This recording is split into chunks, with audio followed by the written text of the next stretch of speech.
నమస్తే, welcome to special focus. Tirumala శ్రీవారి లడ్డు కల్తీ నెయ్యి దోష నివారణకు మొత్తానికి టీటీడీ మహాశాంతి యాగం పూర్తి చేసింది. ఆలయ అర్చకులు, ఆగమ పండితులు, టీటీడీ ఈవో పలువురు ఈ యజ్ఞంలో పాల్గొన్నారు. శాంతి హోమం, యాగం, సంప్రోక్షణ, పూర్ణాహుతి కార్యక్రమాలతో దోషాలు తొలగిపోయాయని టీటీడీ ప్రకటించింది.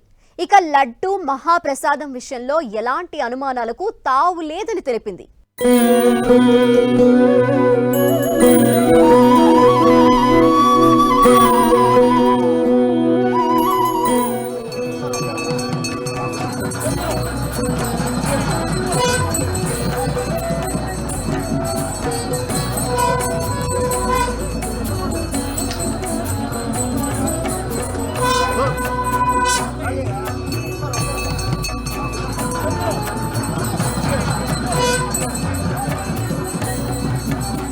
అఖిలాండ కోటి బ్రహ్మాండ నాయకుడు తిరుమల శ్రీవారి లడ్డూ మహాప్రసాదంపై ఇక ఎలాంటి అనుమానాలు అవసరం లేదని తిరుమల తిరుపతి దేవస్థానం స్పష్టం చేసింది.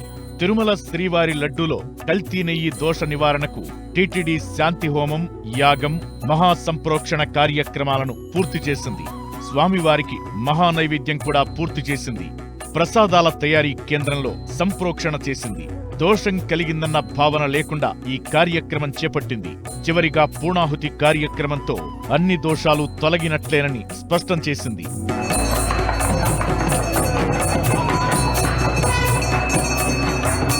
ఈ మధ్య జరిగిన దోషాలన్నీ తొలగిపోవాలని శాంతి హోమం చేపట్టింది టీటీడీ. నిజానికి పవిత్రోత్సవాలకు ముందే లడ్డూ తయారీకి నెయ్యిని మార్చినట్లు టీటీడీ ఈవో స్పష్టం చేశారు. పవిత్రోత్సవాల ముందు జరిగిన దోషం పవిత్రోత్సవాలతోనే పోయిందన్నారు. మార్చిన నెయ్యితోనే ఆ తరువాత ప్రసాదాలు తయారు చేశారు కాబట్టి అప్పటికి తెలిసి తెలియక ఏవైనా దోషాలు జరిగి ఉంటే ఇప్పుడు శాంతి హోమం, సంప్రోక్షణతో తొలగిపోయినట్లేనని టీటీడీ ఆగమశాస్త్ర పండితులు చెబుతున్నారు. ఈ ప్రసాదం తిన్న వాళ్లకు తెలుసో తెలియకనో, ఒక సద్బ్రాహ్మణుడు కావచ్చు, మంచి నిష్ఠతో ఉన్నటువంటి, ఎప్పుడూ జీవితంలో నాన్ వెజ్ అనేది తినని వాడు కూడా ఇప్పుడు ఆ లడ్డుల ద్వారా కొన్ని ప్రాణుల యొక్క కొవ్వును తినాల్సిన పరిస్థితి వచ్చింది. ఇటువంటి దోషం ఉన్న వాళ్ళు మీరందరూ కూడా మీ ఇండ్లలో పంచగవ్య ప్రాశన అనేది ఒకటి ఉంటుంది. అంటే ఆవు పాలు, ఆవు పెరుగు, ఆవు గోమూత్రము, గోమయము, దర్భోదకం, వీటన్నిటినీ కలిపి, ఆవు నెయ్యి, వీటన్నిటినీ కలిపి పంచగవ్యము అనుకొని ఒకటి చేసుకొని దాన్ని తాగాలి.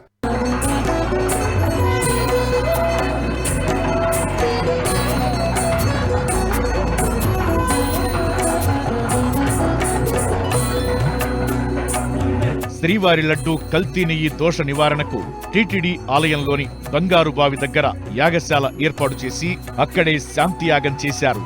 రోహిణీ నక్షత్రం శ్రీవారికి మంచి ముహూర్త బలం. దీంతో సోమవారం ఉదయం 6 గంటల నుంచి 10 గంటల వరకు మహాశాంతి హోమాన్ని అర్చకులు నిర్వహించారు. ఇందుకోసం 3 హోమగుండాలను ఏర్పాటు చేసి శాస్త్రోక్తంగా హోమం నిర్వహించారు. ఈ హోమంలో 8 మంది ఆలయ అర్చకులు, 3 ఆగమ సలహాదారులు పాల్గొన్నారు. సోమవారం ఉదయం 5 గంటల 40 నిమిషాలకు శాత్తుమర, మొదటి గంట తరువాత అలాగే 2వ గంటలోపు శాంతి హోమం ముగిసింది. ఏదైతే అశుద్ధం అయ్యిందో, ఏదైతే అశుద్ధి అయ్యిందో, అశుద్ధి అంతా కూడా శుద్ధిని చేకూర్చేట్టుగా ఈరోజు యజ్ఞ యాగాదులు చేశారు టీటీడీ పండితులందరూ కూడా. దాని ద్వారా ఇక పైన ఇలాంటి మళ్ళీ రాకుండా ఉండడానికి టీటీడీ కూడా దానికి ఏం చేయాలి, ఏం చేయడం ద్వారా భక్తులకి ఒక నమ్మకాన్ని ఇవ్వగలుగుతాము అనే విషయంలో కూడా ఈ టీటీడీ పరిపూర్ణంగా ముందు ఉండాలి. ఆలయంలో వాస్తు శుద్ధి తరువాత శ్రీవారి ఆలయంలో శాంతి హోమం చేశారు. వాస్తు హోమం, పాత్రశుద్ధి, యంత్రశుద్ధి, స్థల శుద్ధితో పాటు అర్చకులు పంచగవ్య ప్రోక్షణ నిర్వహించారు. టీటీడీ ఈవో శ్యామలరావు శాంతి హోమంలో పాల్గొని సంకల్పం చేశారు.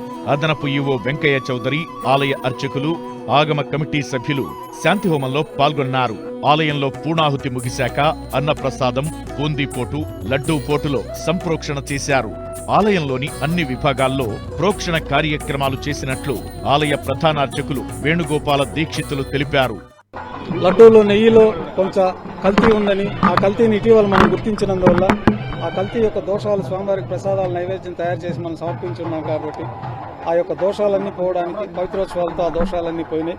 అయినా ఇటీవల మనకు తెలిసింది కాబట్టి ఆ శ్రవణ దోషం పోవడానికి, ఊహాపోహలు ఏమైనా తెలిసి తెలియక ఇంకా ఏమైనా జరిగి ఉంటుందేమో అన్న అనుమానాలు నివృత్తి కావడానికి మనము ఈరోజు శాంతి హోమాన్ని వైభవంగా నిర్వహించడం జరిగింది. శ్రీవారి ఆలయంలో శాంతి హోమం సందర్భంగా ఆర్జిత సేవలకు ఎలాంటి ఆటంకం కలిగించలేదు. కల్తీ నెయ్యితో అపరాధం జరిగిందన్న టీటీడీ నెయ్యి వినియోగించిన ప్రాంతాల్లోనూ శాంతి హోమం నిర్వహించింది. నెయ్యి వాడిన పాత్రలు మొత్తం పంచగవ్యాలతో సంప్రోక్షణ చేశారు. మొత్తానికి ఇక భక్తులు ఎలాంటి ఆందోళన, అనుమానం లేకుండా అత్యంత పవిత్రమైన శ్రీవారి లడ్డూ ప్రసాదాన్ని తీసుకోవచ్చని టీటీడీ ఆగమ శాస్త్ర పండితులు స్పష్టం చేయడంతో భక్తులు కూడా సంతోషం వ్యక్తం చేస్తున్నారు.